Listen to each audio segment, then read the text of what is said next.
కాపు సంక్షేమ సేన అధ్యక్షుడు చేగొండి హరిరామ జోగయ్య సంచలన నిర్ణయం తీసుకున్నారు.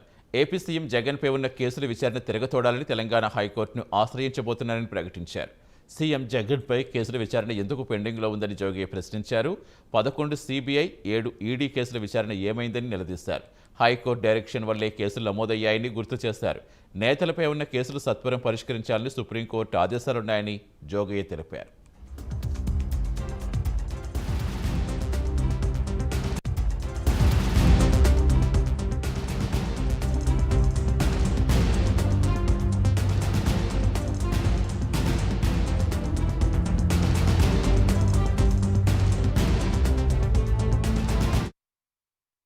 సుప్రీంకోర్టు ఆదేశాలున్న సీబీఐ కోర్టు రోజువారీ విచారణ చేపట్టకపోవడం ఆశ్చర్యకరంగా ఉందన్నారు.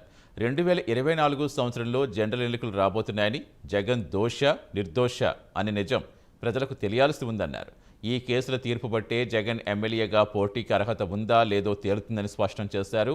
నిర్దోషులకి, నీతివంతులకి మాత్రమే చట్టసభలకి పోటీ చేసే అవకాశం ఉంటుందని చెప్పారు. అందుకే సీఎం జగన్ కేసుల విషయంలో తెలంగాణ హైకోర్టులో పిటిషన్ దాఖలు చేస్తానని ప్రకటించారు. ఈ కేసుల విచారణలో సీబీఐకి డైరెక్షన్ ఇవ్వాలని హైకోర్టును కోరతారని జోగయ్య తెలిపారు.